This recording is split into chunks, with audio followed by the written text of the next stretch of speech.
Nice to meet you, where you been? I can show you incredible things. Magic, madness, heaven, sin. Saw you there and I thought, oh my God, look at that face. You look like my next mistake. Love's a game. Wanna play? New money, suit and tie. I can read you like a magazine. Ain't it funny? Rumors fly. And I know you heard about me. So hey, let's be friends. I'm dying to see how this one ends. Grab your passport in my hand. I can make the bad guys good for a weekend.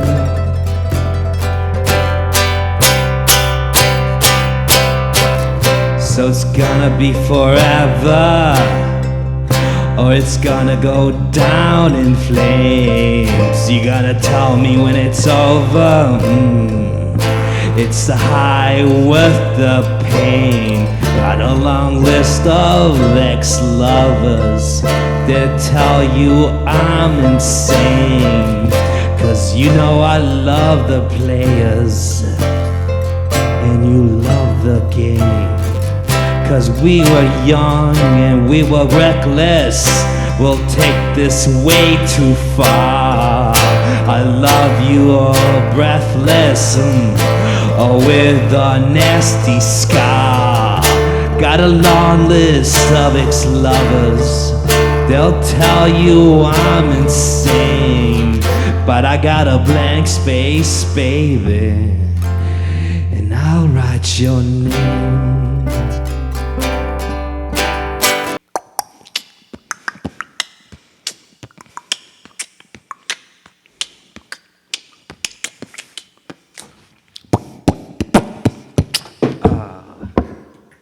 Oh yeah, are we gonna make a Taylor ODcast? Yes, we are, but do you want to do it now or later? Do you have anything in mind? Got a chord progression. That's something. That's more than we've ever had before. Yeah. Let's do it now since we're talking about it. Before we even take the shots? Let's take a shot. Yeah, I think. Here's to Taylor Swift, and here's to Taylor Swift. Got to get a close up of the cowboy boot kicking the dinosaur leg. The dinosaur leg. All right. Cheers, Taylor.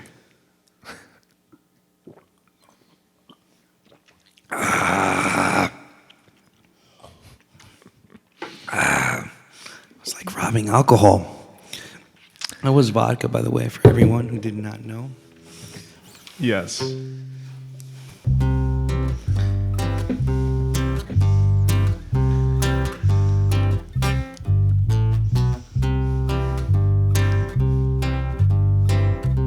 Are you waiting for me to say something? Podcast. Sing. I'm trying to think of how Taylor would do it.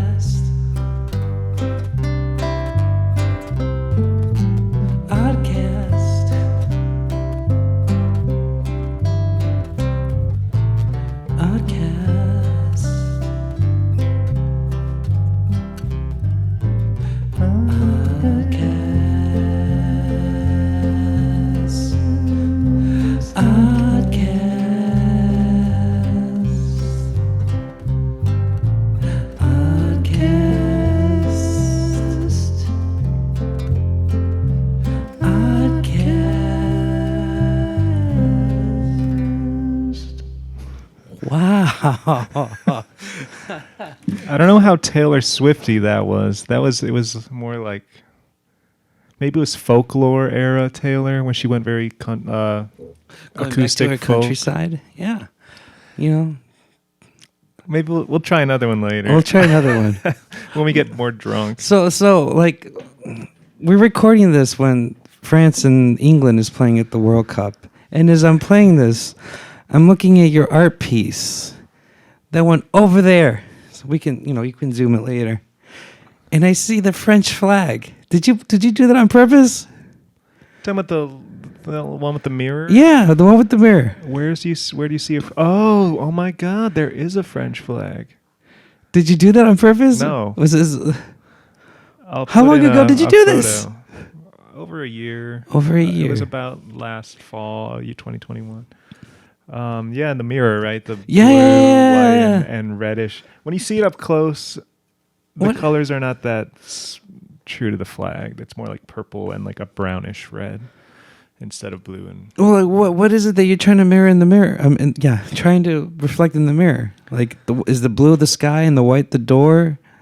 And the red is the door and the white is the outside of the door. Yeah, and then the blue is just kind of like the walls of the room, which are more purple. Gotcha. Well, we took a shot of vodka. That was pretty good. Tasted like rubbing alcohol. Now we're going to take a drink of Ellie's Brown American Brown Ale, 5.5 alcohol volume, 12 ounces. It's from Avery Brewing from Boulder, Colorado. And there's a little cute dog. Yesterday you thought it was a bear, or It really looks like a bear. Yeah. So let's open it. For ASMR purposes, I'm gonna open it slow.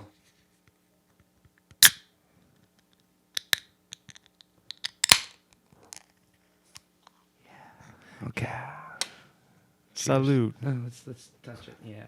Touch it. Yeah.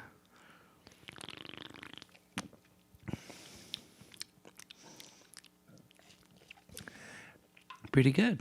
It's a good beer. It's not a type of beer I normally buy. I usually just get like IPAs because I like the high alcohol content and I like the sharp fruity flavor. But this American Brown Ale, it's very like chocolatey almost. Yeah, isn't like it? Dark and rich. I don't know what makes something an American Brown Ale. It's got a hoppy taste. It's got a hoppy vibe, but not super like, like jump in your mouth kind of hop. Like it goes smooth down your esophagus. That's true. What makes it so sugary? It says loyal, friendly, and mellow. It is pretty mellow. Loyal. I don't know about friendly though. Brewed with Rocky Mountain water, malted barley, hops, and yeast. This is pretty good. Yeah. It does have a sweetness to it. Yeah. I wonder if that's from the Rocky Mountain water that it says they brew this with. Could be. All right. Well, should we just get right into it? Yeah, okay, let's do this. Hi everybody. This is episode 5. 1, 2, 3, 4, 5. Get the reference. Of the ODcast. No. What was the reference? It was a Dave Chappelle reference. 1, 2, 3, 4. 5. And he spelled FIF. They were making fun of the Law and Order scene. I don't think I've seen that sketch. I thought you would enjoy, especially with the Dylan he spits hot fire thing. Well, I only know that because my name is in it. I've seen like a handful of full episodes of Chappelle's show, but I haven't seen the whole series. Luckily, it's on Netflix if you ever want to see it. So really, yeah, the whole thing. Is that a new thing? Nah, did they put it on there? Maybe, but it's been there for a bit. Cool. I'll have to check that out. I love Dave Chappelle, especially his like stand up and his general like persona. He's such a wise yet funny man. I still haven't seen his last episode where the controversy of the trans conversation. I've seen the first 10-15 minutes and I'm like, all right, this is going to get a little bit sensitive, and I stopped telling myself I'm going to watch it again, and I haven't yet. But like, he's got some good points, and there's some points where like, man, you're close, but you're far at the same time. But yeah, I really do like his delivery and his jokes. He's pretty good. Yeah, I forgot about the transphobic comments. I don't actually remember what he said. he's just one of these many celebrities who don't believe in trans people or something, like J.K. Rowling, now Dave Chappelle. Yeah, dude, it's just it's I mean, up. I forgot what he said specifically about that, but I'm just not a fan, especially like Dave being a person that should be sympathetic in these situations, but now he's kind of kicking or punching underneath, punching below. You know, and as a comedian, I feel like maybe you shouldn't be doing that. You should be punching above.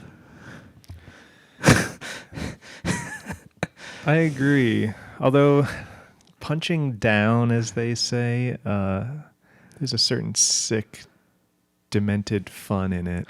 There is. There can be. There is. Because it's just so wrong. I guess it's the delivery of how you do it, you know? Yeah, everything comes down to delivery. You can sell the most heinous, horrible shit if you say it, if you deliver it well. But so much of comedy is like pushing the boundaries of what's acceptable in society. So like picking on people who are less fortunate, or just, I don't know, punching down can mean so many things, but I think that's part of what makes it funny, is that it's so wrong. I mean, again, it all varies on the delivery, it all varies on how the context of the situation. You know, I mean, I wasn't expecting to have a conversation about cancel culture, so to say, but like there are moments where I feel like cancel culture is wrong, and there are moments where I feel like cancel culture is 100% correct. Like, I make this argument that we can still make any content we can make now than we did 20, 30 years ago. It'll just varies on how you say it and the purpose of it, you know? Like, many people were okay with Quentin Tarantino saying the N-word. Even Samuel L. Jackson was defending Quentin Tarantino about that. And then, like, in the 90s, Spike Lee and Quentin Tarantino were, supported one another. They complimented one another. And then Spike Lee said, no, I'm done with the N-word, man. You got to stop. Quentin Tarantino said, no, fuck you, blah, blah, blah, right? And Samuel L. Jackson is now defended him. He's like, no, he's got every right to say it. He's a cool guy, whatever. But get this. This is the part that cracks me up. Like it's just so stupid. Samuel L. Jackson and Quentin Tarantino are not friends anymore. You know why? Quentin Tarantino was insulting the Marvel movies, saying people who are in the Marvel movies are not talented and they're stupid, and and going on a rant about how bad it is. And Samuel L. Jackson being in the Marvel movies, like, dude, okay, you went too far. We're not friends anymore. He actually came out and say that, or is that people like reading into their I mean, relationship? I kind of like skimmed through it when I was online, but it could be, But I just find that funny. Like, that's Samuel's like border. Like, you crossed the line there, buddy. No, we cannot talk about Marvel. I guess he really believes in superhero movies. I'm actually surprised to hear that. I don't watch Marvel movies. I kind of hate them. Sorry, I thought you were a fan. You seem like it. What makes me seem like it? I don't know. I don't think we've ever really talked about it. We never did. That's a good thing. I think I'm just too old. I was too old when they came out that I just can't put myself in that superhero mindset. And it's okay, and it's fair, because I'm the same way. Like, I don't hate them. I sometimes watch it here and there. Sometimes I get into it, but I'm not a hardcore fan where I have to watch every episode. Mm-hmm. I just don't like how fake they all are. So many, it's all just CGI and special effects. Like, remember when you and I were kids and we loved Tim Burton's Batman? Yeah. That was fun. That was a fun movie. And now look where it became. It's interesting how Batman has turned into like the darkest, like moodiest superhero franchise. And the latest movies, like the Robert Pattinson one, it's taking dark, angsty cinematography and dialogue to the extreme. Did you see that one? What'd you think of that one? I appreciated it visually and like production design wise, but I found it pretty boring. Oh, it was bad. I mean, it was entertaining, but it was bad. Like, it was like the emo Batman. Yeah. Exactly. Like, it was where Bruce Wayne did not want to be Bruce Wayne, and instead he just wanted to be in his wet blanket that was the Batman. You know? You And could he tell, called himself Vengeance, too. He I doesn't am even call vengeance. himself Batman anymore. I am vengeance. It was weird. I think the Batman is a ripoff of Seven. It's basically Seven with a superhero mask. Like this Robert Pattinson Yeah. movie? Yeah. Is it called The Batman? Yeah, it's called The Oh, Batman. I forgot.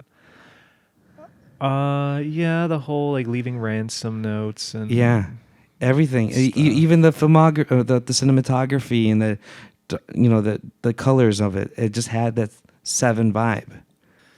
I could see that. I recently showed Brooke Seven for the first time, and so we rewatched it. I hadn't seen it in like a decade. Oh, how was it?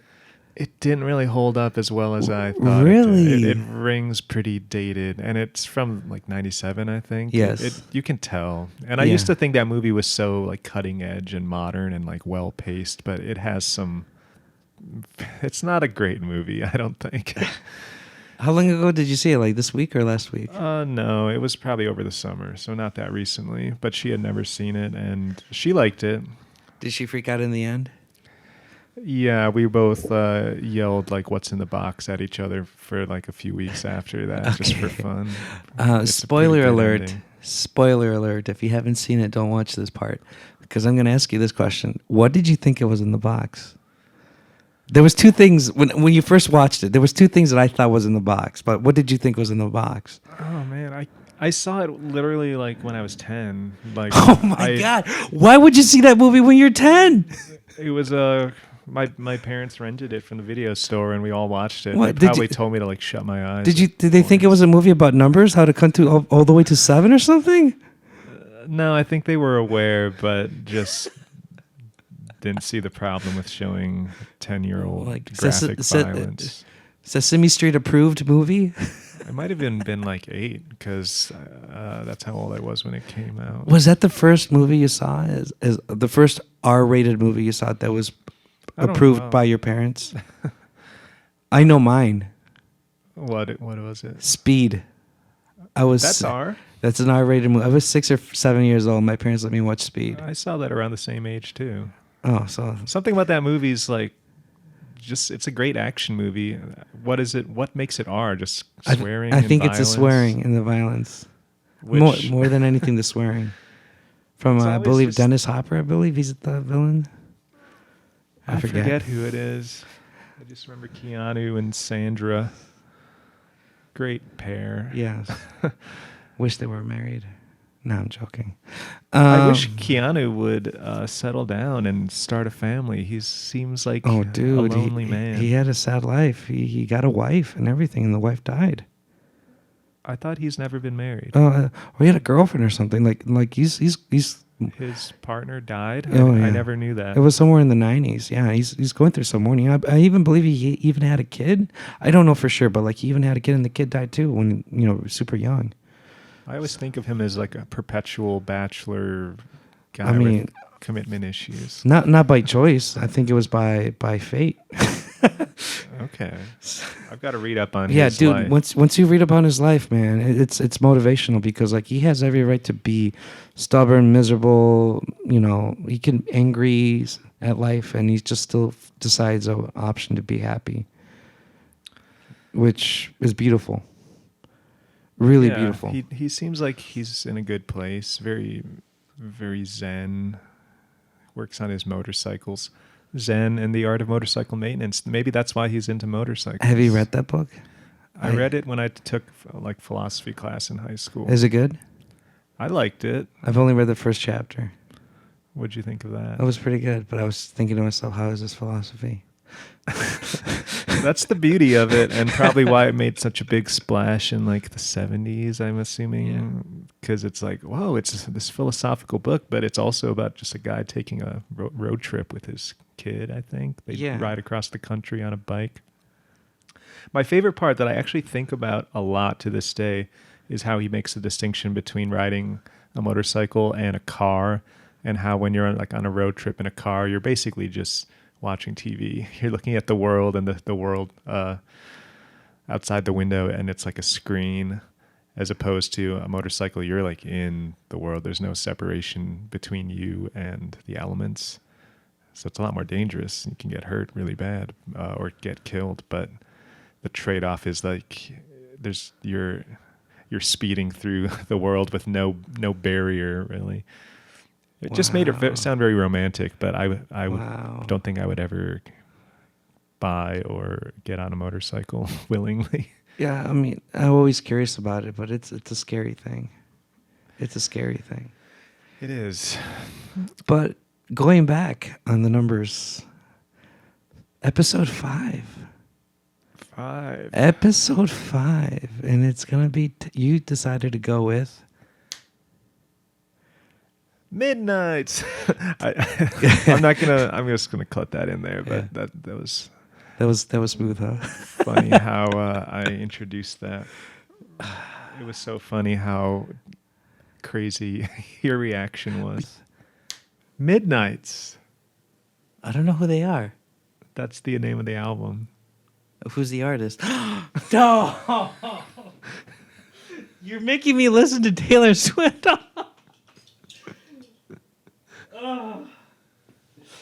Okay, fine. We're doing it. Oh my God.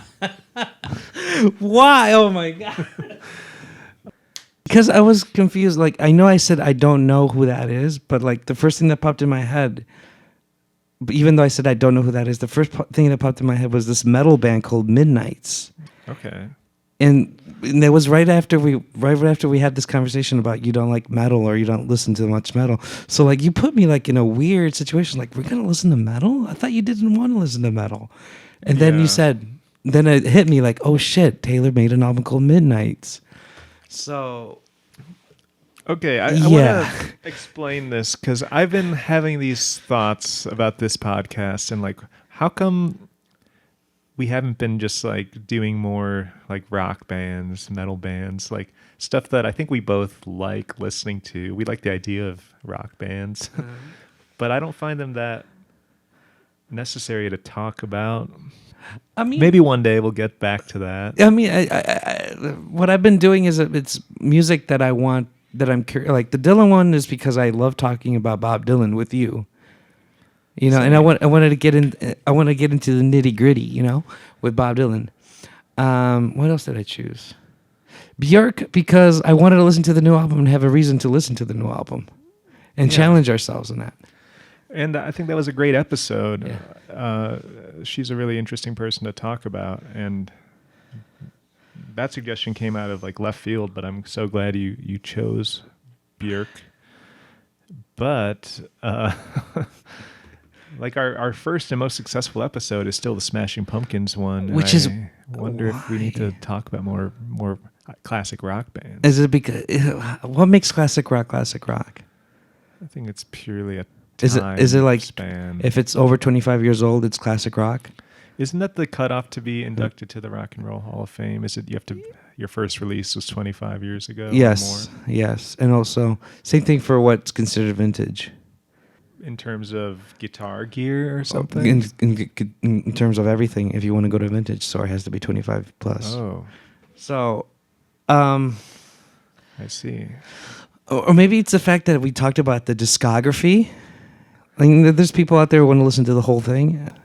You might be onto something there. It might also be that it was the first one we put out, and like a lot of people were curious and like, what the hell are these guys doing? And then they saw it and...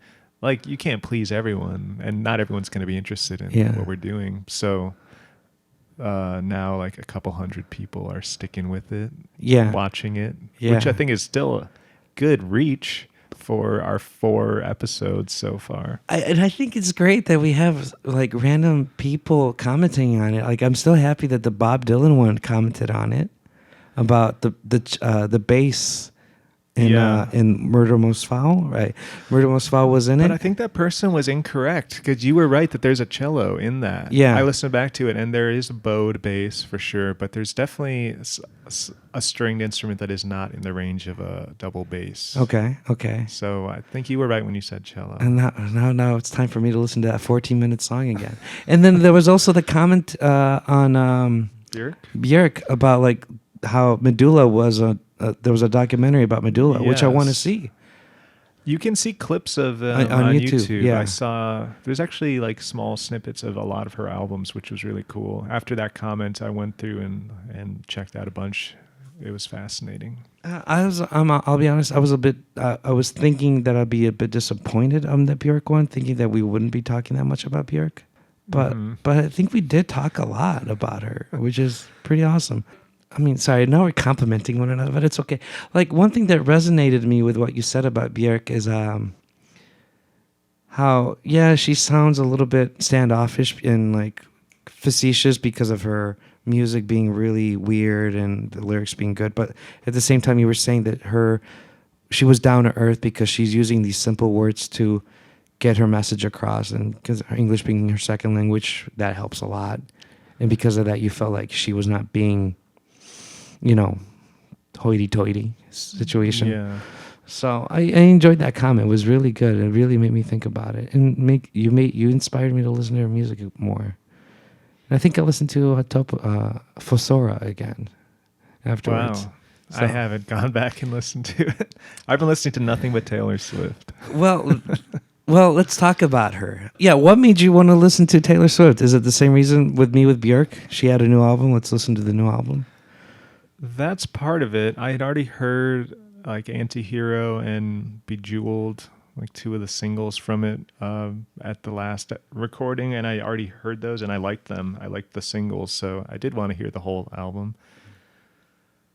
But I just do things based on like my gut instinct when it comes to choosing things for this. I try to follow that with all things, but something just made me want to add her to this pantheon that's now like 5 artists.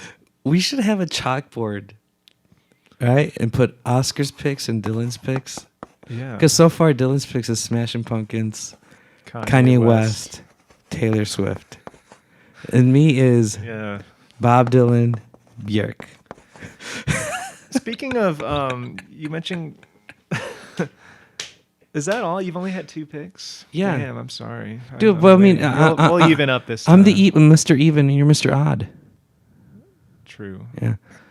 Okay, this is a good question, but I do want to talk about Taylor Swift. So, Yeah. like, what's this podcast about? What's this episode about? Oh yeah, Taylor Swift. So, what did you think? What do you, as an artist, as a professional that you are, what do you think of those protests of people throwing soup on these beautiful art images on art museums? Is a protest for global warming? Oh, I haven't heard about too many of them. Is it soup that they're throwing? They're throwing some kind of liquid food. Okay. And they're throwing it at the art piece, and then they stand right next to it, and then they take off their shirts saying "End global warming" or "Stop global warming." Yeah, I remember when that was happening a couple months ago. It's happening more frequently. I thought it was only once, but then after that, it's like 3 or 4 times. Oh, really? Yeah. I heard some like conspiracy theory that like fossil fuel companies are somehow behind it, like showing how activists are having this disregard for art and destroying art for no reason and making global warming activists look bad so that they can get away with just carrying on business as usual. I don't know how true any of that is, but I do think it's kind of a misguided form of protest. I don't see how throwing soup on a painting that has nothing to do with global warming, like how it helps anything. The only argument I have with that is, don't you think that the whole art world is kind of a scam? In the sense that the only thing that people make money off of it is because rich people use art as a way to launder money. They put value over something when there shouldn't be that much value, but they say, hey, Picasso's $1 million. You know? So Yeah. they might as well hit the rich people where it hits them the most. But they're going to like museums that are there For the public public purposes. consumption, usually in non-profit organizations. So again, it's misguided. You go to like Gagosian Gallery and destroy art that some rich people are going to sell as investments or just to like flip on the art market, then I could see it having some more impact there. But why go to like the Louvre and throw paint on a priceless painting from the Renaissance or like Impressionism or something. Gotcha. I just don't really get it, but I'm not super educated on it. I remember those news stories, but I haven't been following them. Well, the reason I bring that up is because Lil Nas X made a TikTok where he's right next to the picture of Van Gogh's, the one where he paints the sunflowers in the vase. Yeah. And on his hand, it's photoshopped Andy Warhol's soup can. And he throws that Andy Warhol soup can to the painting of Van Gogh's sunflower vase. Okay. I thought that was hilarious. That's a clever spin on it. When you first said people are throwing soup at paintings, my head went to Warhol soup cans too. I thought, did they ever do that to a Not Warhol? yet. Maybe. Let's go to Pittsburgh and see how that goes. Also, a lot of these paintings, the most valuable ones, are behind glass. Yeah. So it doesn't really do anything. I think they did that on purpose because they didn't want to hurt the painting, but they want to get their message across. Like, let's get it together. The world is dying. We are dying. But I mean, you are right. There are better ways to protest, but isn't that protest period? Like the fact that we have to find a way to get into someone's nerve to get their message across. Like I remember, like when people were kneeling on the U.S. flag, it's like there are better ways to protest, but they're kneeling the flag. And it's like, well, you're getting angry, so maybe it's getting their message across. Maybe so. When was the kneeling on the flag? Was that Vietnam War era? No, something? dude, it was in our lifetime. It was the Kaepernick thing with all the police brutality. Okay, I didn't know they were kneeling on flags. No, not on the flag. Sorry, that's my ESL. Kneeling during the national anthem. Yeah, Okay, right. Thank you. Taking a knee. Yeah. But anyways, Taylor Swift. Do you think she's an American idol? The American poster child of the 21st century? To a large demographic, I think she is. And I think it's mostly for good reason. I think her music lives up to the hype. It's debatable. It's a matter of taste too, but I think she does that thing she's trying to do very well. How did you prepare with this podcast? What did you do? What did you listen? What did you exactly do? Well, I don't know if this is telling about my personal music taste or the quality of the music itself, but I probably listened to the Midnights more than I've listened to any other album we've prepared for. Dude, so did I. Does that just mean it's like did I. really catchy and compelling? I listened to Midnights 3 times and Midnights 3 a.m. once. Okay, so Midnights 3 a.m. it just had some added like B-sides. Yeah, 4 songs, right? I think. 4 additional songs. Okay, I was trying to listen to that just this morning because I realized I never heard the 3 a.m. parts, and they just seem very similar to the album version. Yeah, it's one of those. We've had this conversation. Like, I prefer Donda's extended version than the normal one. This is the opposite. I prefer Midnights by itself than the 3 a.m. version because the B-sides, they're good songs and all, but it doesn't add anything else to it. It's just bland, in the same level of Midnights music. Yeah, and I feel like Midnights as an album is like a kind of perfect amount of music for my attention span in 2022. Unlike Donda Deluxe, it's like 2+ hours. Midnights, I don't even know the length of it, and I'm assuming it's 10 songs, but I didn't count. Midnights was 54 minutes long, and Midnights it's longer than I thought. Midnights 3 a.m. was over an hour and 30, I believe, like an hour 43. I thought you said it only adds 4 songs.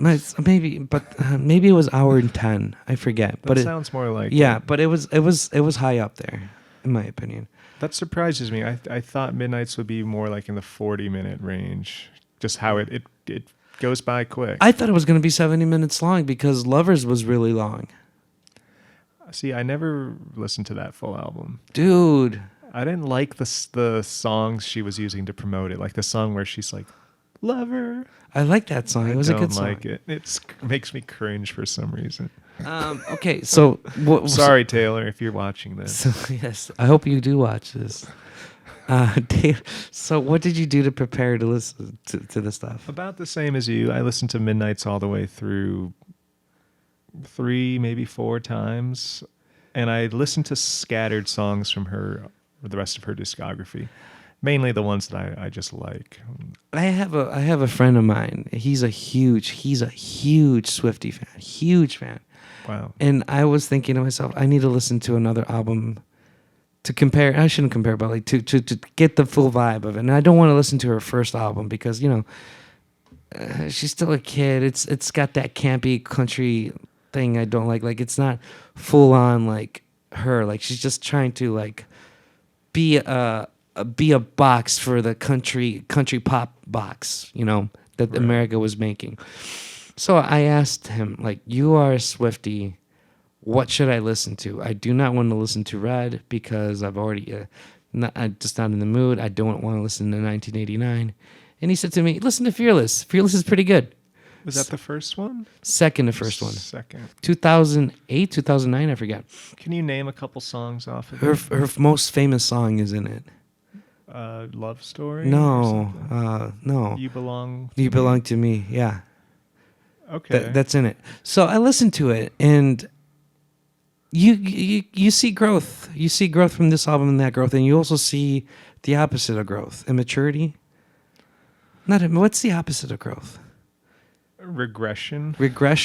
You mean that album feels less mature, or this new album seems less mature? There's a lot of complications. Like with regression, there's also more kind of growth. It's like she's going back and forth, and I get that. As adults, I understand that. But did you listen to Fearless? Well, I've heard like several of the songs from it. I didn't listen to it all the way through. I know you're not a country guy, because you said that in the last episode. I said that, but I actually do like some. I know you do. You're a huge. What's the name of that Southern rock band that you like? Allman Brothers. You're a huge Allman Brothers fan. They're Huge. not really country though. But they got the Southern twang, man. Got the Southern twang. I like them more than Skinner. I like Florida Georgia Line. In terms of modern pop country, that's kind of a guilty pleasure band. When it comes to reggae, are you a big fan of Special 38? Reggae? I think Special 38 has got 1 or 2 country songs, reggae songs. That was my joke. Oh, okay. I don't know enough. Special 38's like a country rock band, like in the same line as Leonard Skinner. Sorry, when my jokes come, sometimes they hit, sometimes it's over the fucking floor, over the fucking head. Messed up. I do want to tell you, before I start talking about Taylor and critiquing her, I'm not a Taylor Swift fan. I don't like her music. I don't care about her. I don't hate her. It's not my thing. Yeah, I would agree. In fact, you are more of a Swiftie fan. I go through moods where like I want to hear that, but I was really having such regret for my choice in like the last couple weeks where I was like, oh, I gotta listen to Taylor Swift and like really think closely about it. I was dreading it, but then once I did, I was like, okay, tonight's the night. I'm gonna listen to Midnights. I really enjoyed it. Did you listen to it at midnight? At midnights? I usually am asleep by midnight. Okay. This album was fantastic. This was a great album, and I'm not a Swiftie fan. In fact, I will even add this to it. Out of the new albums we listened to, like Bob Dylan, Kanye West, Björk, Smashing Pumpkins. We haven't listened to their new album they released this year. Well, but the one about like Sear, the one in the stuff. 2019, 2020. I mean, that one sucks. Better than all of them. Really good. Do you think this is her best album? No. I think it might be. I think it all varies between on your feels and your vibes and and your energy. That's true. My first thought of listening to that album, I was thinking to myself, "Whoa, Taylor Swift! It's 1981 2.0 meets like a Sailor Man because she's swearing a lot." Yeah, she says shit a lot. And the F word. I felt like she hung out with Andrew Dice Clay, for a moment, like with a lo-fi hip hop beat, and then she's gonna say something like "Hickory Dickory Dock." My mouth was, blah blah blah blah. Oh man, I would love to hear Taylor get that raunchy. She's slowly getting there, man. And then like after listening to Fearless, makes me say like what the hell happened? Like, because I'm pretty sure there are certain fans that I still want the angelic Taylor Swift and not the dirty mouth Taylor Swift. But I'm also liking this progress. Yeah, and her audience is aging with her. Yes. So you gotta. And something I've noticed is that the swear words we grew up with are no longer really the worst swear words. There's far worse words in our language now than shit and fuck. Like they say those on Netflix and like stuff that kids might potentially watch. No one really cares about those. Yeah. And there's no sense in hiding them by censoring them. But words like the C word, the other F word, the N word, those are like the really taboo words that, and for obvious reasons, they're like hate words and like really bigoted words. So someone told me the meaning behind the F word. For a cigarette or a bundle of sticks. The bundle of sticks one, yeah, because the origin of it being really insulting towards the homosexual community, because they felt like the only way to start a fire is you need to get a lot of bundle of sticks, and you need those in order to start a fire. And since homosexuals are going to go to hell, might as well call them. Whoa. Never knew that, but that does make sense. Yeah, dude, it's really way. Ooh, hard. Ooh, yeah, painful. But yeah, I didn't even hear you swearing more. I didn't even register. I noticed it when I was reading the lyrics along, which I did. No, again. I was just blown away. Like, what, Taylor, what happened to your angelic side? What happened to your country girl side? I didn't know anything about the music of Midnights, and I was hoping it was going to be country. This is why I'm kind of dressed like this, because I like Taylor's countryside. I do enjoy the countryside, and I also enjoy that she's doing electronic stuff, and all that. I support it, but like, I also like it if she goes back, like, hey, let me play some folky stuff. Well, she just did 2 full albums of the folklore and all that stuff. Folklore and what was the other one called? I heard people didn't like Evermore or something. Yeah, something like that. Yeah, people didn't like the second one. The COVID albums. As much. Exactly, those were her COVID albums. The thing is, her songwriting like doesn't vary that much. And a YouTuber I really like, David Bennett Piano, he like does tutorials about music and breaks down pop songs. He made a video recently that he says Taylor has used certain chord progressions like 20 times each. There's like 3 or 4 chord progressions she just uses over and over in different songs. And they're all like, a lot of them are just different hit songs. She makes them sound different, but she has a very limited like range of chords she always uses. Yeah. So it makes sense that the songs, like whether they're electronic or acoustic or country or rock or whatever, they all kind of they all sound like Taylor. Her songwriting is pretty consistent. Yeah. And I respect that. I think this is my favorite album of hers. Because I like that like more 1989 like electro pop sound. It has a better. It has a good flow. I enjoy that. And we're gonna get down more to the nitty gritty of it. I just want to ask you, what was your favorite song? Ooh, I'm not good with titles because I was listening to it all the way through. I'll tell you what mine was. Yeah, tell me yours. I like haven't spent enough time with it to know every song individually. It was Sweet Nothing, second to last song. It was the one where it starts. I thought that was the last song. That could be. Because that is a really good one. Do you think that was a Velvet Underground reference? I was thinking that same thing. Because I think that's the last song on the Velvet Underground self-titled album. Or no, Loaded. Is it Loaded? It's on the Loaded album. Oh, Sweet Nothing. Oh, sweet nothing. You ain't nothing at all. No, but what I enjoyed about Sweet Nothing by Taylor Swift is the Hammond B3. Was it the Hammond B3 organ? It just had like a really cool like jazz organ, and she made it sound really sweet.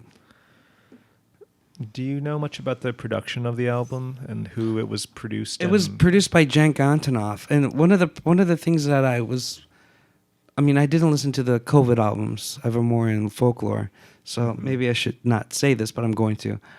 One of the problems I have with Lovers, I would like to hear an album where she does everything. She doesn't get help from anyone. And granted, she asked Jack Antonoff for his help.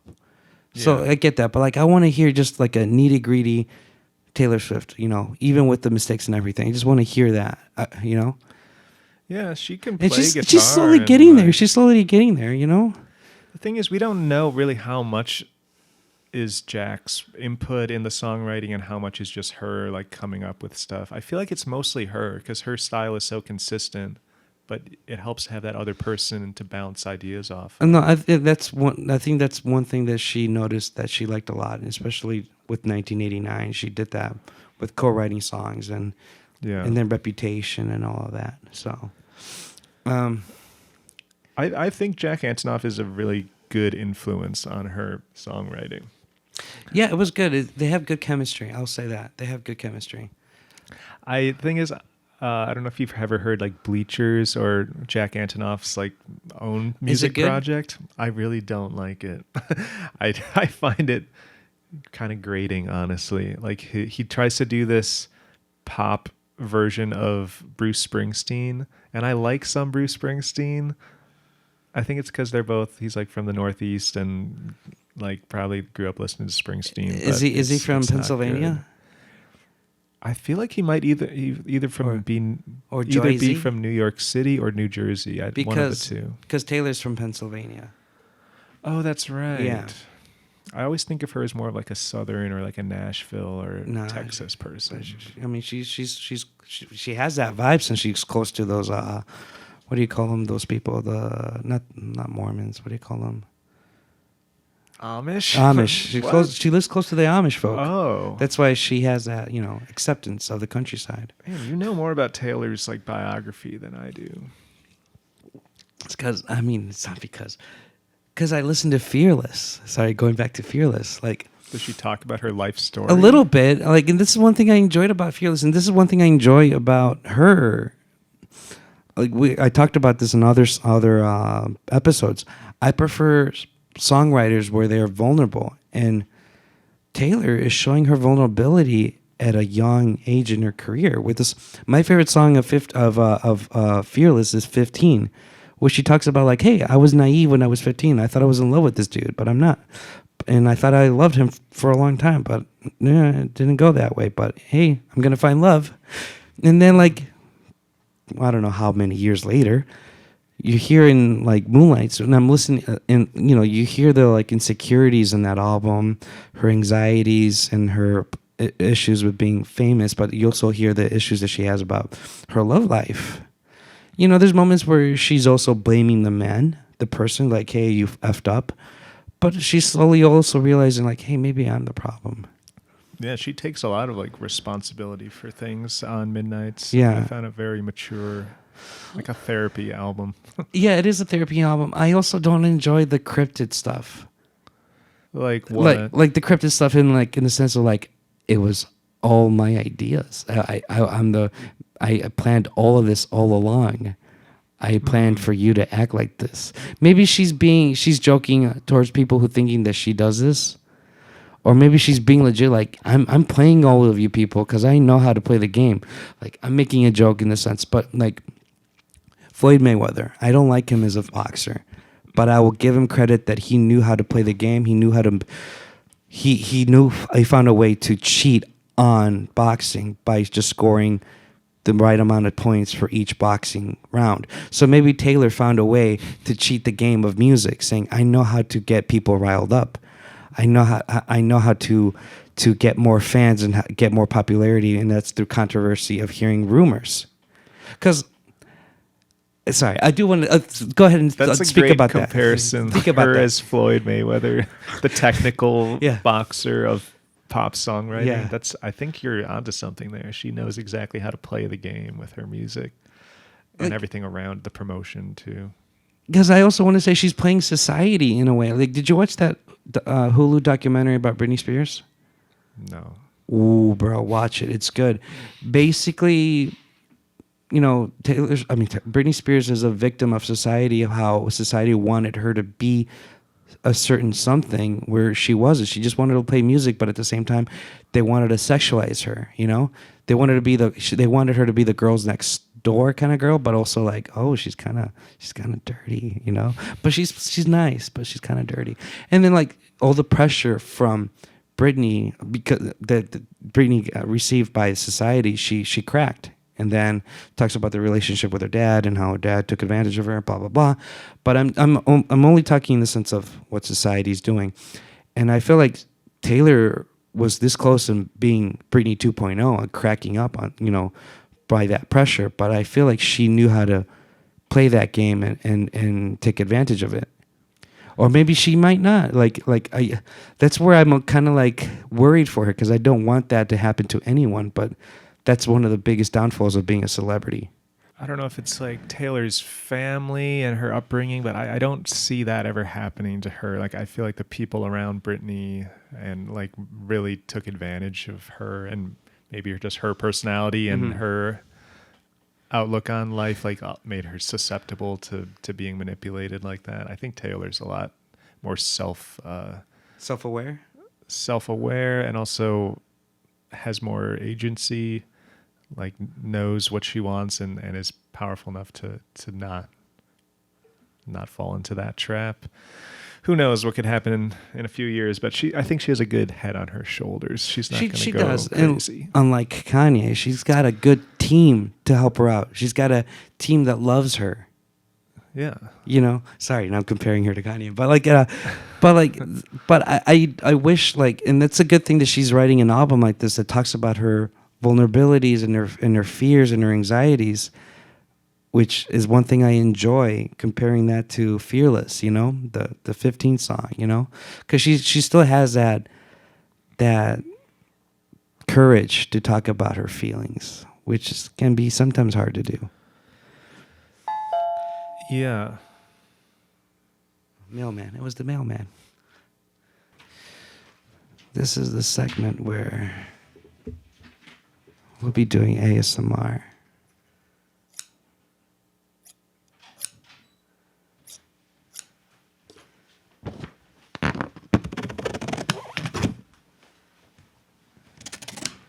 Okay, so what were we talking about? I just had an idea, a melody for a Taylor ODcast. Okay. But you can add paper cutting sounds for some ASMR. Okay. Podcast. Hello, welcome to the ODcast. ODcast.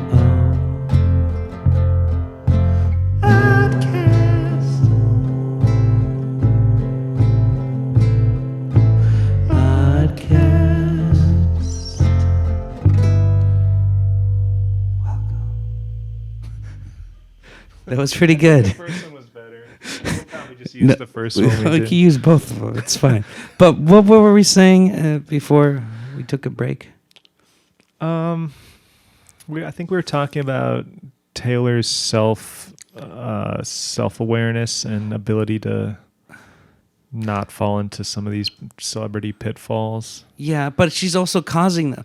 That's where this is where I don't like the album. Like, is she causing them? Is she a victim of it? Or is she just rolling with the punches? Or is she like the mastermind of everything? And that's the encrypted part of it, of the lyrics, where I guess that's the beauty of it, Part of me, I don't care. But part of me is like, why are you talking about it? Maybe she's taking advantage of it. Like, I know one of her big things in her career is she likes to write songs about her lovers, but she doesn't kiss and tell. She doesn't tell which song's about Jake Gyllenhaal or John Mayer or, the famous DJ guy. Yeah. Well, she did have that song, Dear John, which I think was about John Mayer, but she does not say it's about John Mayer. She will never say it's about John Mayer. Oh. So, but, I mean, you put one and one together. See, I don't really care that much about who specifically the songs are about. There are like little juicy details in the lyrics, which I want to talk about her lyrics. Like, I don't think she gets enough credit as Well, a lot of people say her lyrics are kind of the best thing about her music, but I think it's her delivery. She has a flow. She's almost like a very laid back country rapper. I agree with you because her lyrics are not that good, but the delivery, the flow, everything is the delivery is what makes it good. Yeah. Like, sorry, going on a tangent. I'm not a fan of Bob Marley. If you read the lyrics, they're horrible. Let's love one another. Let's love one another. Get up, stand up. Stand up for your right. Like it's just there's no meaning. It's just you basically it's like reading a protest sign. Hell, some protest signs are even smarter than Bob Marley's lyrics. But the reason Bob Marley is fantastic is his delivery. The way he sings it, like you gotta, I'm not gonna imitate Bob Marley, but his deliveries are great. That's why Taylor's great. Like, I mean, granted that maybe her lyrics are a little bit much more poetic and much more meaningful than Bob Marley's, but her delivery is there where it just gives it more oomph to it. I think "No Woman, No Cry" is a great lyric. It's a great one, and also the one that I'm falling in love with a lot is I forget what it's called, like something High Tide. I'll send you the song. The chorus is "I'm gonna be your friend. I'm gonna be your friend." It's a B-side. Like even that, that sounds. I can hear. I don't know that song, but I can hear it in Bob Marley's voice, and I'm sure it like just hits you really hard when you hear that line. Oh yeah. Some of the simplest phrases can make great lyrics. It's like you said. It's all in how it gets paired with the music and how the line is delivered. Yes. It's funny because I was looking at the lyrics just in text form for Midnights, and I couldn't even remember how the melodies went. I was like, when did she say this line? Some of the lyrics seem so awkward and clunky. Yeah, like the lyric, "I don't get mad, I get even." Like the way she was singing it, I'm like, how are you gonna rhyme with this? But like she made it work. She makes it work. She's like, "Gonna get mad, I'll get even." Like, yeah, Taylor. That was Taylor. That's what makes her such. That's why I say she has a flow. Like she can twist these awkward phrases into things that really fit the music. Yeah. And finding these rhymes or just rhythmic patterns that you wouldn't expect. I think that's a real strength of her as a lyricist and a songwriter. So yeah, I just wanted to give her some props for not just the lyricism but the flow. I mean, I'm not trying to hit on her album in the sense that she's talking about her vulnerabilities and anxieties. I also like that she's showing confidence. Like the line of I don't dress for men or women, I dress for revenge. Mm-hmm. It's like, you go, Taylor. Show that confidence. I enjoy that. You don't need no man. You don't need no woman. Be yourself. You got this. Sorry.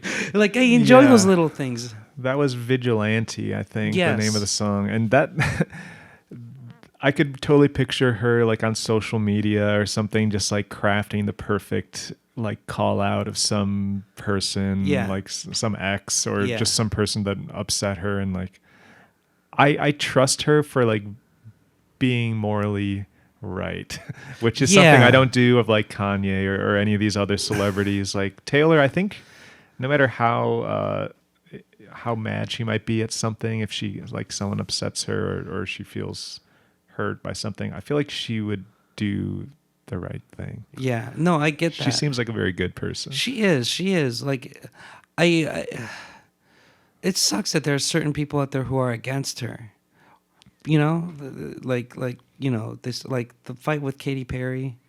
I don't know if you heard about the fight. I remember that. That Bad Blood is about her. Oh my God. Really? I can't believe I know this stuff. Do you know? Just can you very briefly summarize what happened? The summary was basically that Katy Perry had a dancer, and the dancer decided to go with Taylor Swift. Taylor Swift hired her, and Katy Perry got angry. It's like, you stole my dancer away from me. Who stole from who? Sorry, repeat. Taylor stole Katy Perry's dancer. Stole again. Okay. So Katy Perry got petty about that, and then they were best friends before this happened, and because of this, they got into a whole rampage. God, I can't. Why do I know this stuff? I'm impressed. I don't have that kind of inside knowledge. The funny thing is, I was doing my best to do my homework because, like, on the episode 4 on Kanye West, you said you wanted to be more precise and talk about the music and go into details about it. You know, instead of like the reactions, like there's two kinds of YouTubes: the reactions and the going into details. And you want to go more into details. So I'm like, all right, bet. I want a mix, a balance. I was like, bet. I'm gonna do my research. I'm gonna talk about it. I was surprised that I knew who Antonoff was. You know, like I was like, I was doing my best to make you happy, Dylan. I was doing my best. Musical interlude.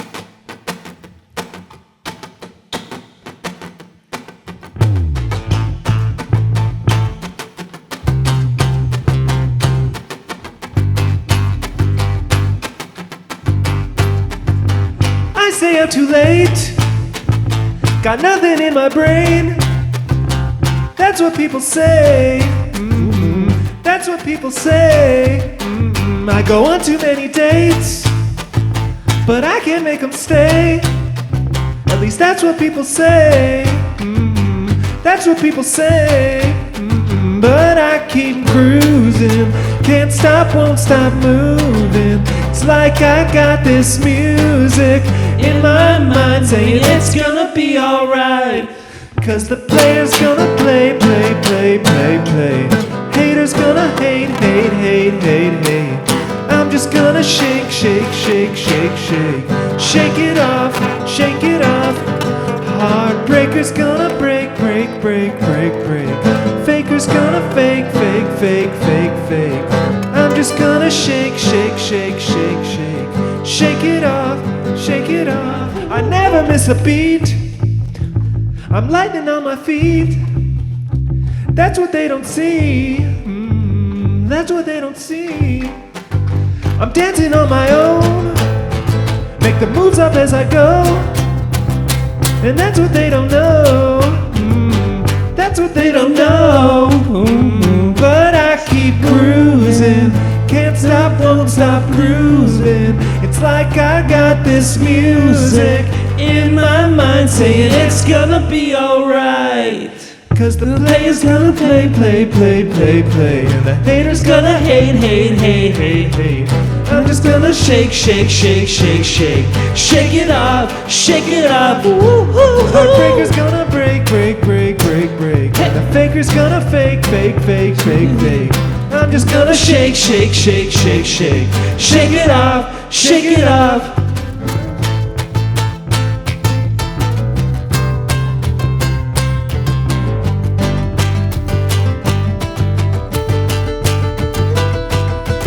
My ex-man brought his new girlfriend. She's like, oh my god, I'm just gonna shake it off. The fella over there with the hella good hair, won't you come on over, baby? We could shake, shake, shake. Oh, whoa, play, play, play, play, play. And the hater's gonna hate, hate, hate, hate, hate. I'm just gonna shake, shake, shake, shake, shake. Shake it off, shake it off. Heartbreaker's gonna break, break, break, break, break. And the faker's gonna fake, fake, fake, fake, fake, baby. I'm just gonna shake, shake, shake, shake, shake. Shake it off, shake it off.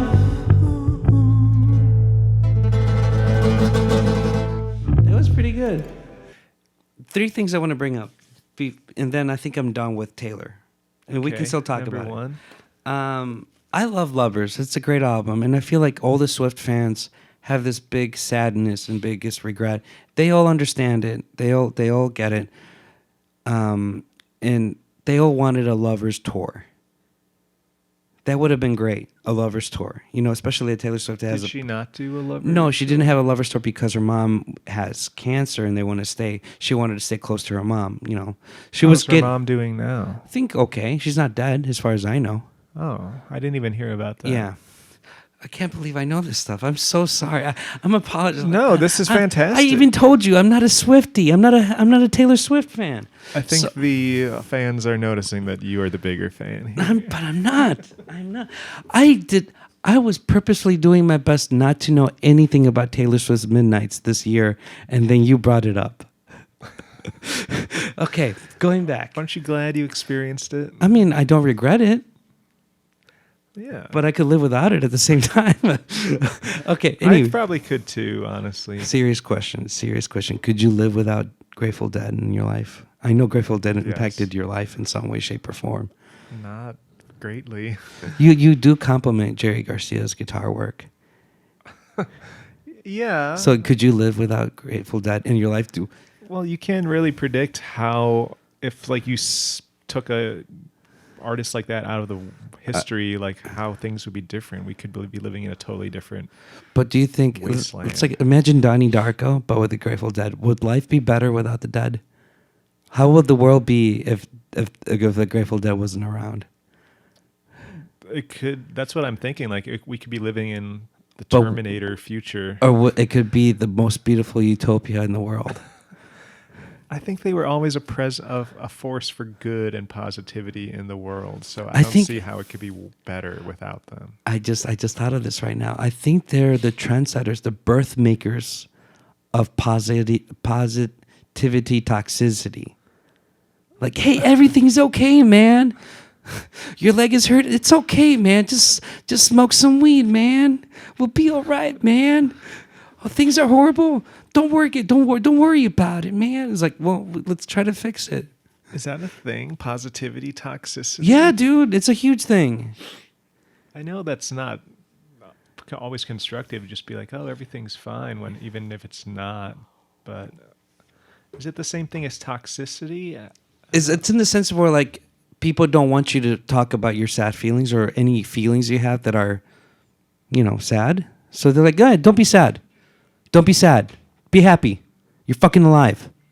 Like that kind of thing. That's positivity toxicity. Gotcha. Okay, so I'm going back to the concert thing. Sorry. So wait, what concert? The tour thing, Lovers Tour. Oh yeah. So then COVID happened, and I can see why. This is my second question. I can see why the Taylor Swift fans are happy to see this new tour for Midnight's happening. And it's a shame that it went into a big Ticketmaster fiasco. Yes, Ticketmaster fiasco. And I'm going to compliment Taylor Swift here in this sense.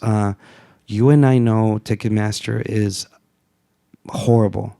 It makes me angry. Even before the internet was big, don't you remember going to the mall like Marshall Fields or Carson Prairie Scott to get a Ticketmaster ticket? Yeah, although when I was like in high school going to shows, my big thing was like going to the venue's box office and just try to get around Ticketmaster because I hated. I prefer doing that, but I also understand the beauty of not doing that because waiting in the hot summer day, 90 degrees, and then waiting 6 hours just to get a ticket. It's annoying. I get that. But a lot of people don't do it because they just assume like, oh, I'll do it online, but you end up paying more fees and. Yeah, that's the thing I hate about Ticketmaster. The service fees. You buy something that's $50 and in the end it's going to cost you $90 because of the service fees. It's like almost double. And it makes me angry. And then what's going on now with this new world that we live in? They upmarket the price value because they resold the tickets. That part's insane. Like, did you hear the last ticket price that they were selling for? I know it's astronomical, but I don't know what. The last thing I heard, $30,000 for one ticket. And before Taylor Swift was in the picture with Ticketmaster, everybody was shitting on Bruce Springsteen because Bruce Springsteen is going on tour next year with the E Street Band, and there was rumors that that's going to be the last tour with the E Street Band because they're all old and they're dying because they're old. So the tickets for those prices were $3,000 to $5,000, maybe $10,000. Okay. But that was a good argument. Like, they're old. Granted, not a good argument in the sense, well, like, it shouldn't be $3,000, you know? Mm-hmm. But $30,000 for Taylor Swift? Not cool. And I applaud Taylor for stopping this kind of scam happening.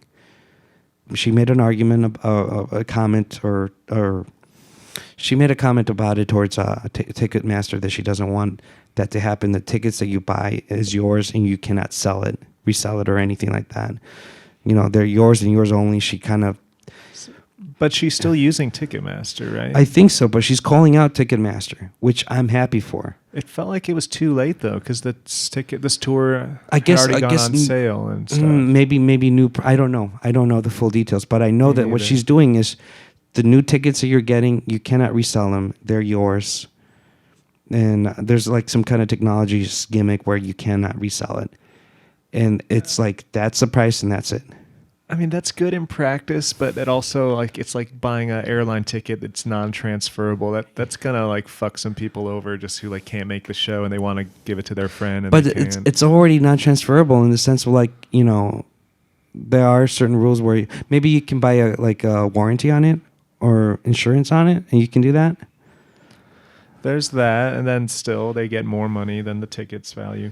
See, even scalping in person outside the venue is not as big an issue as this whole like Ticketmaster sanctioned aftermarket sites like StubHub or there's things they like immediately sell out these tickets to another company just to jack up the price, and it's like they're still like new tickets, but they've been bought and sold already. It's so shady. It's like doesn't make any sense. And like Ticketmaster, I think owns some of those sites, so they're still getting the money. It's ridiculous. Jesus. Like I do my best not to support Ticketmaster. I just don't go to shows, especially ones that are sold through Ticketmaster. Yeah, I mean the last one I went to was for a hardcore concert. Oh no, metal concert. I went to see. That's where I found out the band name Midnights. The metal band name. There was this band from Europe called Merciful Fate. I've heard that name with a Y, right? Merciful. Yeah, they're like old. They're like from the 80s. Yeah, right? Yeah, they're in the 80s. So they came to Indiana. Whoa! And I went to see them because I'm a big fan of Creator, German thrash metal band. I wanted to see them more than Merciful Fate, and I bought that through Ticketmaster, and I'm like, that's weird. What venue in Indiana? The Hard Rock one, the casino like in one. Hammond or something? You know, by the lake? Yeah. Interesting. So I mean, Merciful Fate's not my cup of tea, but there was a nice show. I prefer Creator. Merciful Fate, this weird tidbit I know is that it was one of Billy Corgan's favorite bands growing up. I can see that. I can see that, especially the high voices. I can't do it. Like some harmonized guitar parts and stuff. He likes their guitar playing. But it's also funny that he likes that stuff because Merciful Fate, when I saw them live, a lot of satanic, anti-Christian stuff. And I'm not saying they're anti-Christian, but just anti-Christian in looks. The pentagram, the goats. I mean, it was corny. I mean, sorry if I say that to certain fans out there, but it was corny. I liked it. It was fun, but I didn't consider it serious, you know? Maybe that's where Billy was like okay with it because he knew that they were kind of joking, maybe? I don't know. Why is it that we almost talk about Billy Corgan in every episode?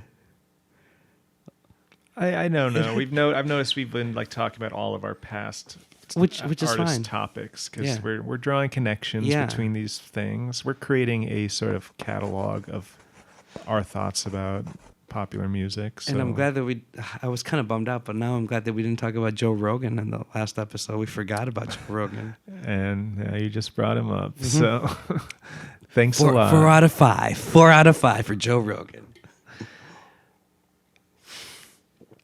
But you were talking about the Lover tour, but I'm still not entirely sure what you were saying. But the Ticketmaster wasn't it COVID related that makes her not do a tour since it was for the whatchamacallit, the folklore ones. But what year was Lover? Like 2019. 2019, right? 2018.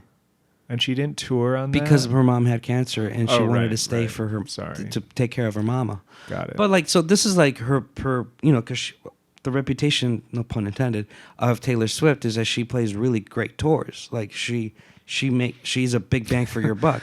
Reputation. Yeah, you got. I remember I watched that whole. There was a Netflix special called Reputation, and I saw it with you. I think that was when Ben and Raya were here for New Year's, and I kudos to forced Ben. us to play it. Kudos to Ben watching it because I know that's not his kind of music. It's not my kind of music either. But like he watched it with an open mind. He was like, "Yeah, okay, this is cool." Like it was nice for him to be open about it and not necessarily enjoy it, but at the same time not being angry and being judgmental about it. I really enjoyed that about it. I felt that everyone else there was judging and mad at me for doing it. I remember Brooke was like, "Why are we listening to this?" Because I think I put it on like twice that weekend. That's why I love you, Dylan, because you are a troll. Like you know how to grind some people's gears, and you do it in the most gentlest way possible. It's usually because that's genuinely what I want to listen to or watch or something. I was like, "Oh, this is cool. I like live. I like videos of live sets and." I didn't really like that era of Taylor, though. I don't remember many of the songs. A lot of the fans did not like Reputation, and she also had a bad rap because they believe some critics believe that she was taking ideas from black artists like Beyonce and all that stuff. Which isn't she still doing that? You know what I was gonna say, but I didn't yet. I feel like Midnight's is her Donda. Sonically, think about it. And you said it yourself. Yeah. That song Jonah, you even thought that I don't know who the featured vocalist on Kanye's song is, but you thought Taylor on that one song that starts with a lower pitched Midnight vocal. Sky, I think it's called Midnight Run. Yeah, I forget. I don't know the song titles. Yeah, we're gonna keep on talking. I'm just gonna figure. But you thought it might even be the same like guest artist, but I'm pretty confident that Taylor is the only vocalist. Midnight except Rain. Lana Midnight Rain. Del Rey is on a song. Midnight Rain. Yeah, I really thought that was a sample, and I think maybe it's Jack Antonoff's idea, like connecting Kanye's Jonah, the song Jonah, and Midnight Run, because I thought that was really similar. But talking to you before the podcast, you were telling me that it's a trick. You just pitch a vocal down with 3 or 4 half steps, and it sounds like a totally different person. But isn't it interesting how, like, in this world of pop culture, there are certain things that are similar, like how one reflects another, and they're not. I'm not saying they're imitating. Maybe they are giving a little cheek to cheek, homage to one another. But I did find it interesting. That's the first thing that popped in my head when I listened to that song. Like, this sounds like Kanye West Donda, Jonah, the song Jonah. And I was thinking maybe she was doing a little like, hey, Kanye, I hear you. Can you hear me? But I don't know. Maybe it's just me thinking that.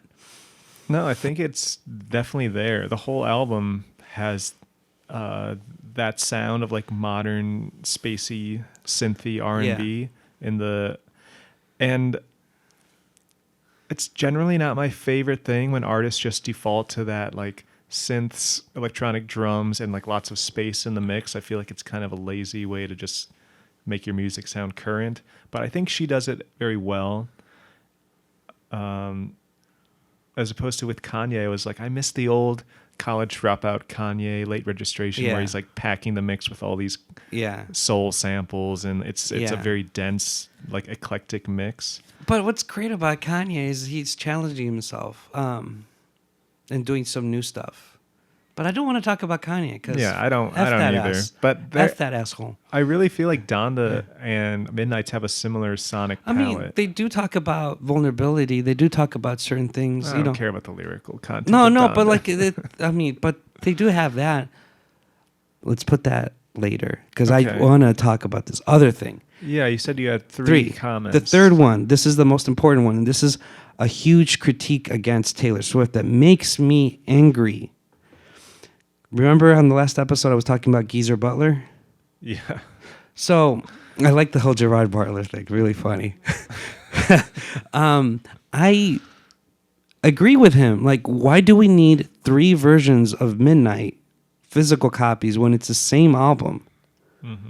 Why are we doing this? Is this like the Happy Meal version of music? Well, we need to get all of them for collectors' purposes because maybe or the Beanie Babies situation, because 30 years from now it's going to be 3 times worth its price. Why do we need to do that? So do you know what the different SKUs are? Is there a Midnight 3 a.m. version with those like 4 extra songs? Maybe there is. Maybe in that aspect. It's literally just Midnights in 3 or 4 different or 3 different packages. 3 different like album covers.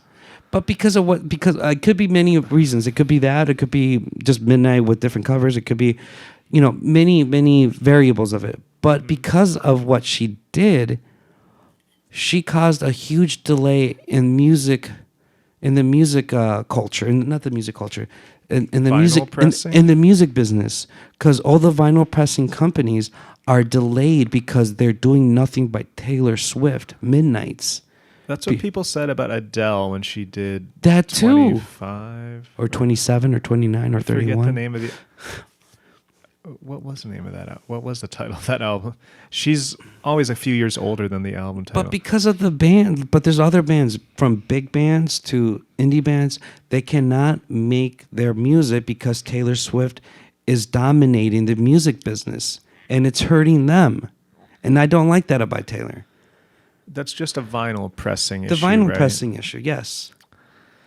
Yeah, that sucks. Because there's but- only 8, as far as I know, there's only 8 vinyl plants in this country. And they're all dominated by Taylor right now. Or maybe it was back, But yeah. Yeah, well, vinyl is kind of like a luxury commodity. Like new vinyl, I feel like it's a select echelon of bands that are even putting out, it makes financial sense for them to put out vinyl. Actually, that's probably not true. I'm sure there's lots of small indie projects who like just want to have their music released on vinyl, and but it's a temporary thing. Taylor's only going to be pressing those for a while. It is a temporary thing, but it's just causing a big wrench in the whole situation. Yeah, well, it'll blow over. The plants will be able to press other things again soon. Yeah, you're like, it's okay. It's going to be fine. Yeah, like I also don't really begrudge her having like multiple versions of the album, because it's not like she's expecting fans to buy the same album 3 times. You just pick the one you like the There's best. gonna be fans like that. There gonna be, yeah. And then there's Geezer Butler calling her out like, you're taking advantage of your fans, which is the first time I agree with him. You could say that about Nintendo and Game Freak putting out Pokemon in 2 different things. You can say the same thing about the Beatles. Ever since they broke up, and I know that's What do you mean? that's the part of, that's part of the music business. Oh, you can get it on vinyl, or you can get it on 8-track, or you can get it on cassette, or you can get it on CD. Oh, you can get it on MP3, especially on Apple. Oh, Yeah. you can get it on vinyl again, but remastered. The name of the game is, how many times can we sell you the same thing? Well, those are all different formats, and Yeah. each one has an era where it's in vogue. So, Yeah. like, they're the Beatles. They got to put it out on every one of those formats for people to have the choice how to consume it. I don't think it's quite the same as putting out the same exact album. But it's the same argument I'm making, taking advantage of the fans. Do you think like things like Patreon, where people can give money directly to a creator they like, is taking advantage?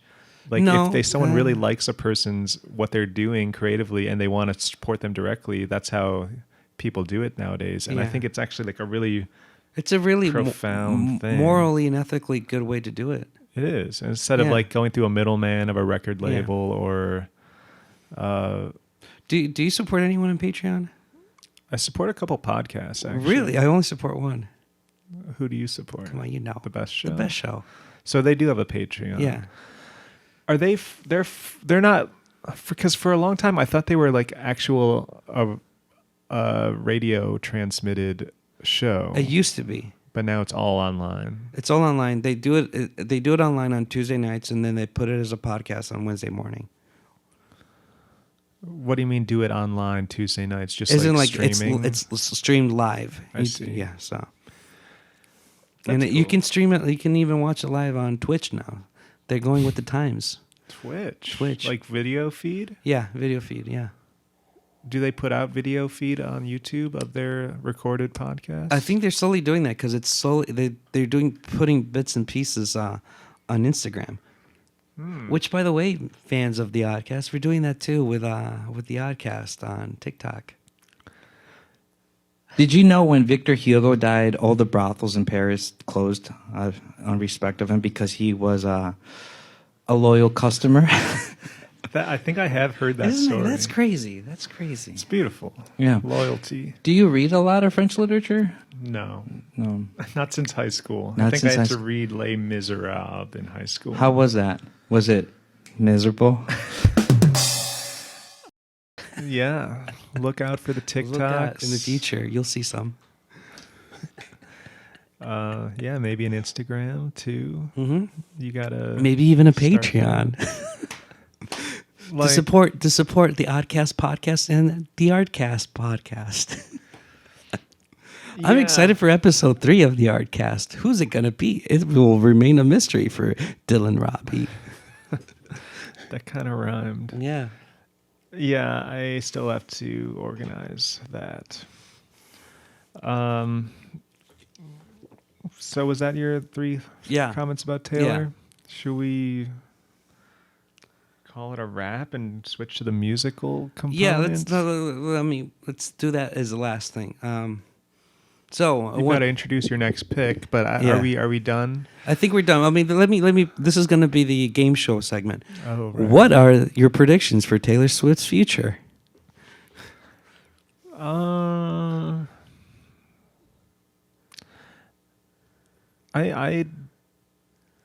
don't know. I can't think of any like grand event that would make sense for her. I'm sure she'll just continue putting out an album every year or every couple of years, and I'm genuinely curious to see where her artistry goes. I think she'll keep evolving. Maybe she'll just have a decline and this is her peak, and we'll all like look back on this as when Taylor was good. You never know. Like artists have usually a lifespan of, she's already been professional and super famous for like 15 years since she was 15 or whatever. So Heck, she might be the Celine Dion of this generation. Not the Celine Dion, Cher of this generation. She might be 50 and going to play her version of Believe. that's true. I'm sure she could have a hit in all stages of her life. Madonna, maybe. Madonna. I mean, Madonna hasn't really been relevant in 20 years. I mean, the last best song that Madonna wrote, in my opinion, was released in 1998, I believe, or 1999. Ray of Light. But 24 years. my prediction for Taylor Swift is the next thing she's going to be talking about is motherhood. And also dying, her mom dying, or mom being dead. God, I'm so sorry. I feel bad for saying that in a morbid way. But I will say that she's going to be talking motherhood in the sense of like maybe talking about her mom, maybe talking about how she wants to have kids, maybe talking about how she doesn't want to have kids. Maybe she's going to talk about like, hey, the idea of a mom is cool, but it's not for me. But I do have a feeling that she's going to be talking about that, like having a conversation about that subject. That's my prediction. Yeah, I don't know if she's currently in any sort of relationship, but I could see her just having a kid independently. Like she might be talking about being a surrogate, like finding a surrogate and saying like, "Hey, I'm still a mom, even though I didn't, do the labor." Sure. Yeah. But then again, it's none of my business. But that's my prediction. I feel like we're a couple years off from her motherhood album. Are you serious? Adele did it, and they're the same age. Yeah, but Adele was married for a while and had that kid, and I think her and her husband are divorced now, ex-husband. But Taylor has been involved in a lot of like medium to short-term relationships with celebrities. She seems like someone who just like isn't really ready to settle down. I think she wants to settle down, but in her own terms. Sure. So, are they really the same age? Yeah, you are the same age as Taylor Swift. I think I'm like a couple months older than her. But it's the same year, bro. Same year, but I thought Adele was. I think she's the same year as well. Really? Let's figure it out. Let's figure it out. I mean, don't give any dead air to talk about something. I don't know. I'm getting my talking brain is getting fried. I was wrong. She is older by 1 year. 88? Yeah, she's an 88 girl. So you're the same age as Adele. No, I'm not. Because I'm 74, remember? If you looked this good at 74, then... Just imagine how I'll be at 84. You'll look like me. I wonder how old is Paul McCartney right now? Will he ever do like a remix of When I'm 64, When I'm 84? When I get older, I'm losing my hair. Okay, I'll stop. He's over 80, right? Somewhere around there. I think all those guys were born in like 41, 42, which would put them in the... John was born 80. in 40. Yeah. Same with Bob Dylan. I think Bob was 41, maybe. Okay. All right. So that was the end of Taylor Swift. Now let's talk about the new episode. Yes. Who is your pick for episode 6? Episode 6. I'm going to go and throw you a curveball. Right. We're not going to be talking about music for episode 6. We're going to be talking about movies. We'll be talking about the movie, giving you not like scene to scene thing, but we'll just be talking about it. That way we can explain it to the fans, and then reviewing it, analyzing, and your thoughts about it. Okay. So you pick a movie, I pick a movie. We both talk about the movies, and the premise of the movie, the prerequisite of the movie, is that it's a movie that impacted your life. Okay. But you're going to make the argument that this movie is not even though it's not a horror film, you're making the argument that it's a horror film. So basically a non-horror horror film. Whoa, that's very specific all of a sudden, the last part. Yeah. So don't say The Shining is a non-horror horror film, because it's already a horror film. Right. Think of something that's not considered a horror film, and you're going to say, oh, I think it's put in the genre because of A, B, and C. And think of it well. Don't put Mrs. Doubtfire, because we did talk about it in the last episode. Don't put Mrs. Doubtfire as a non-horror horror film. That's actually a really good pick, though. It is a good pick, but don't pick something good.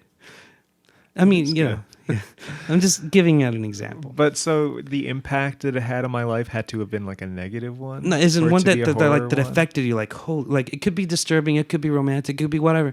But it made you think afterwards when you're done watching it. You're like, I don't know how I feel about this. Why am I still feeling queasy about this movie, even though I finished it 2 days ago? So I'll let you think about it. This might take me a while to come up with something, Yeah. but I think you already have one in mind. I already have one, and I have a copy of it, and I'm going to give it to you after the airing this.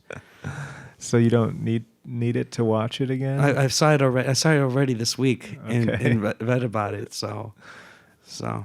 Why don't you just tell me what yours is? No, I'm not going to tell you. No, I'll tell you afterwards. We always say what the next thing's going to be on the podcast. Well, we're going to non-horror horror film. Oh, so not actually saying what it is? I mean, until the next episode, we'll talk about it, you know? Okay. And then we'll do a spoiler alert, because we're going to spoil the movie, you know? Right. But shouldn't we give the fans time to catch up and watch the movie? No, because they don't know what your pick is. I could come up with one. No. I want you to think about it. Okay. Interesting. Leaving you guys on a cliffhanger. Yeah. Well, thank you so much for watching the ODcast podcast. This is Oscar. This is Dylan signing off. Oh, and I forget that this is a thing on the YouTube culture. And maybe we can get more viewers if we say this comment. Don't forget to like and subscribe. That's right. Place a comment and let us know what you think. I hope you enjoy the show. Yes. Subscribe. It's free. It doesn't cost you anything, but it will make us very happy. Very happy. And if there's any sponsors, message us. We'll be happy to, to do something with you. We can make business. Yes. If you want in the hundreds of people seeing your product on a YouTube podcast, then hit us up. make a deal with us. Adam and Eve, we're looking at you. Is that like a sex toy? Yes, it is. Lover's Lane. Lover's Lane. All right. Bye-bye. Goodbye. All right, let's do this. Musical Interlude Part 2.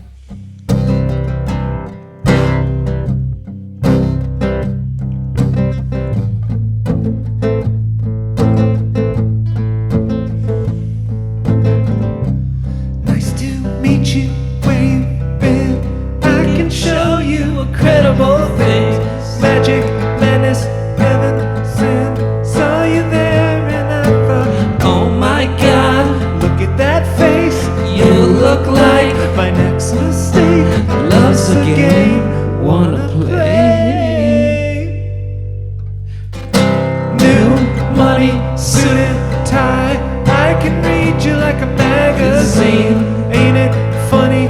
Rumors fly, and I know you heard about me. So hey, let's be friends. Dying to see how this one ends. Grab your passport and my hand. I can make the bad guys good for a weekend. So it's gonna be forever. It's gonna go down in flames. You can tell when it's over. If the high was worth the pain. Got a long list of ex-lovers. They'll tell you I'm insane. Cause you know I love the players and you love the game. Cause we're young and we're reckless. We'll take this way too far. It'll leave you breathless, or with a nasty scar. Got a long list of ex-lovers. They'll tell you I'm insane. But I got a blank space, baby, and I'll write your name. Cherry lips, crystal skies. I can show you incredible things. Stolen kisses, pretty lies. You're the king, baby, I'm your queen. Find out what you want. Be that girl for a month. Wait, the worst is yet to come. Screaming, crying, perfect storms. I can make all the tables turn. Rose garden filled with thorns. Keep you second guessing like, oh my God, who is she? I get drunk on jealousy, but I come back each time you leave. Cause darling, I'm a nightmare dressed like a daydream. So it's gonna be forever, or it's gonna get down in flames. You're gonna tell me when it's over. It's the high with the pain. Got a long list of ex-lovers. They'll tell you I'm insane. Cause you know I love the players and you love the game. Cause we're young and reckless. We'll take this way too far. I'll leave you breathless, or with a nasty scar. Got a long list of ex-lovers. They'll tell you I'm insane. But I got a blank space, baby, and I'll write your name.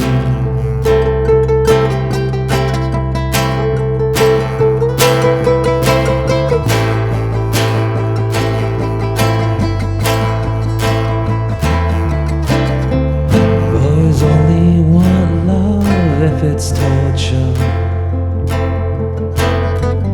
don't say I didn't, say I didn't warn you. Boys only want love if it's torture. Don't say I didn't, say I didn't warn you. One more time. Boys only want love if it's torture. Don't say I didn't, say I didn't warn you. Boys only want love if it's torture. Don't say I I didn't say I didn't want you.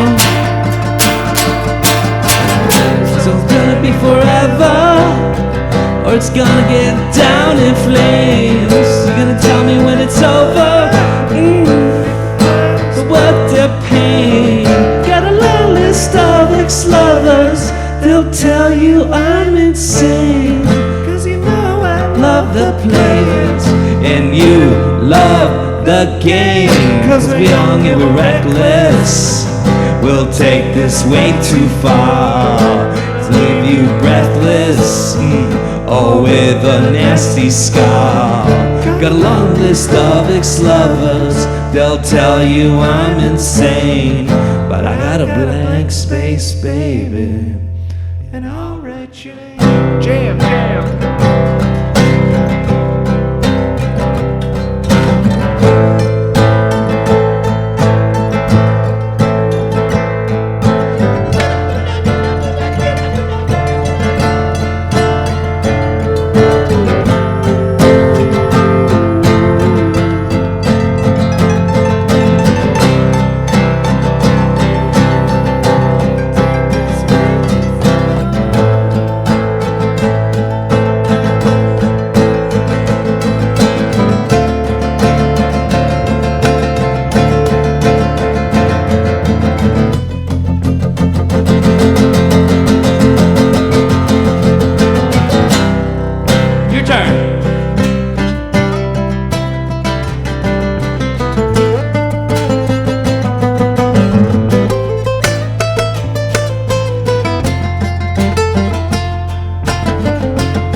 I like both of them. I like both versions a lot.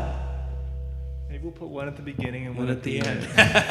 Bookended by our blank space renditions. Beautiful. That was nice. Did you really like my version? I wanted to surprise you. Yeah, I loved it. You were going for like Lou Reed, right? I was going with like Bob Dylan, like. I got more Lou Reed, more like John Prine kind of thing too. Sometimes I feel like Lou Reed is doing a Bob Dylan voice.